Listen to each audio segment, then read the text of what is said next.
I've got something a bit different to share with you today. This is a larger 18 by 24 inch transparent watercolor of a house wren on some steam engine gears. House wrens are very adaptable little birds, and they're common to see in varied habitats. They don't shy away from humans. I got the idea to paint this guy on some old farm machinery. Years ago, I did a painting of a house finch on a tractor that ended up being a lot of fun and felt it would be good to revisit the basic idea. It makes for an interesting contrast of the natural versus man-made objects. I'll often start a painting by masking off the foreground. Masking can take a lot of time, and if I can avoid it, I'm always happy to get right into the painting. In this case, almost everything on the page was foreground and the shapes were highly divided into smaller areas, so I only frisketed off the tiny wren. The rest of the edges should be fairly easy to control. It's usually a good idea to start a painting by putting in the largest areas of color first. In this case, that would be the overall rusty colors of the machine. Using a 1-inch and 1/2-inch flat brushes, I brought in a few different earth tones, allowing them to mix on the page.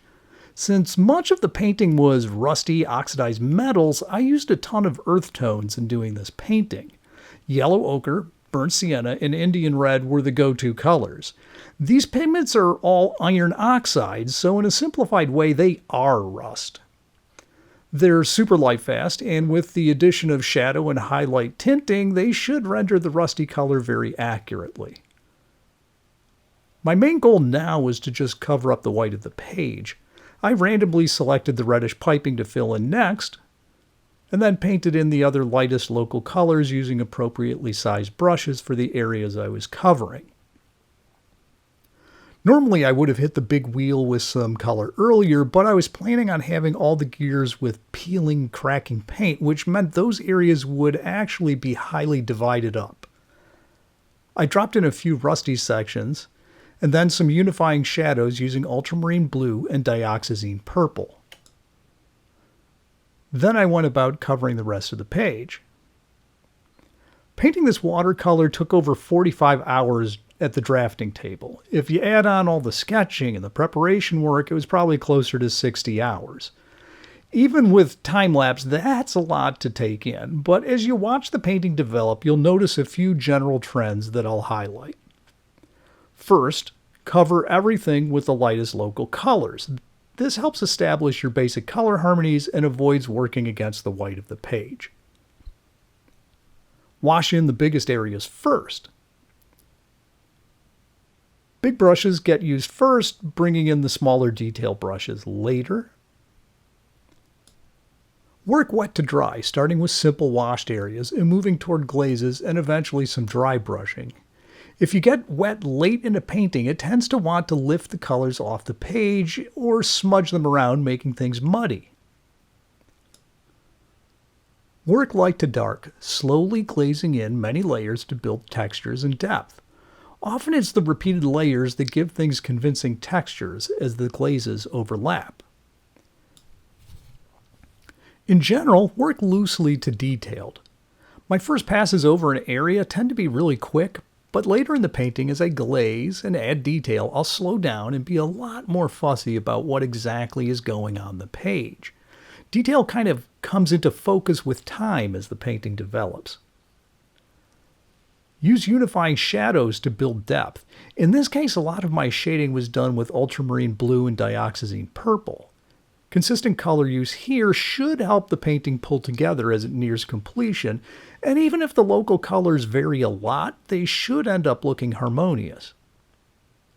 Rather than rendering one area completely, I'll work the whole page. This tends to ensure that one area isn't getting ignored. It's okay and often advisable to have some areas less detailed, but working the whole page makes sure that it's intentional and not just an oversight or you're losing enthusiasm for areas of the painting that aren't the main subject. Keep lighting consistent. Generally, I had very soft lighting from the top slightly left. The further the objects were apart, the softer the shadows were. Things like paint cracks might have sharp, dark, thin shadows due to how close they were, not letting in much bounce light from the scene. The more bunched up the objects were, the darker the shadows. To do this painting, I had a sketch of a house wren from photos I took in our backyard. They're tiny and super active birds that can be hard to photograph. Despite being really common birds, I had never painted one before. I really enjoy the wrens in general, but honestly, I have mixed feelings about house wrens because they can be bullies. Despite their small size, they'll evict other birds from their nest boxes and poke holes in the eggs of other cavity nesters in their general area. My photo references were basically of a bird on a stick, and frankly, despite the cute bird, they were design-wise pretty boring. I hatched an idea of showing the bird on some farm machinery. Before settling on a plan, I did some thumbnail sketches to work on my general idea. This is always a great way to think through a problem. You only invest a little time in a 2 to 3 inch doodle. You don't want to invest in a 40 to 50 hour painting on an idea that you haven't really flushed out. While I had lots of photo reference to work with, nothing really looked right. I wanted to take a fairly flattened perspective on the gears to match the 400mm lens that I used to take the photos. I ended up creating 7 or 8 gears in a 3D modeling and rendering program that I use for work. I picked some favorites and then arranged them and created some big tanks and the framework to hold the gears in place. That alone took a day or two in order to create the models, textures, and lighting. In the end, I had what I thought was pretty energetic and interesting collection of steam engine-ish looking parts. I chose mostly gears with holes and twisted spokes to move the viewer's eye around the page and to have smaller framed up areas to look at. The pipework above was an invention to move the eye back into the page and counteract some of the gravity caused by the largest gear on the lower right. The purple-gray bands on the rusty tanks were added to break the frame up into a few different subdivisions. The smaller upper left-hand tank was to echo the large tank in the background. They both are rusty and they have the same basic banding. Even though we don't see the bottom of the big tank or the top of the smaller one, the combination of the two gives us a suggestion of what they are each like as a whole. The rack gear at the bottom was added to add a bit of visual gravity, as well as a way to contain some of the spill-off as the gears moved out of the frame and off the page. Although the machine totally came out of my head, I tried to design it with its own internal logic. I was hoping the repeated shapes of the circular forms and twisty pipes would have a nice rhythm to them, breaking up the space into a myriad of smaller sections. For my day job of medical illustration, I end up needing to render an almost endless assortment of surgical and laboratory instruments and tools. Most often I'll create those in 3D so I don't have to continually redraw common tools like scalpels and hemostats and retractors and things of that sort. While I do that all the time on the computer, it's pretty infrequent for me to paint man-made things in watercolor, so this was a bit different than my usual painting subject matter. The complexity in this painting was the sheer volume of surface area that was covered with details like cracked and peeling paint. It definitely took longer than fur and feathers that I'm used to painting all the time. The rusty areas went in pretty quickly. Aside from washing in areas with a few different earth tones, I scumbled in several layers of glazes to build some overall color depth, and then used a sponge to apply paint in a semi-random pattern. Sponges are really handy for rust, dirt, rocks, tree bark, and things of that sort. I tend to save using sponges to paint with until later in a painting, as it often will lift off or get soft edges if you glaze over it. It's also helpful to have a bunch of different chunks of sponge and rotate them frequently so a repeated pattern doesn't show up when you stamp it in. You can see from my butcher's tray palette how thin my typical glazes were. I slowly add in layer upon layer of pigment building up my textures. The tiny wren went in super quickly on this painting. It was small on the page, but actually bigger than they are in real life. In order to have the bird not fully disappear in all that rust, I chose to play up the overall gray plumage, especially of the breast, belly, and rump. The birds have a fairly brownish top, but nowhere as rusty as Carolina wrens get. Having the saturation of the painted gears and the rusty machinery helped the bird seem more gray than if it were on a different background.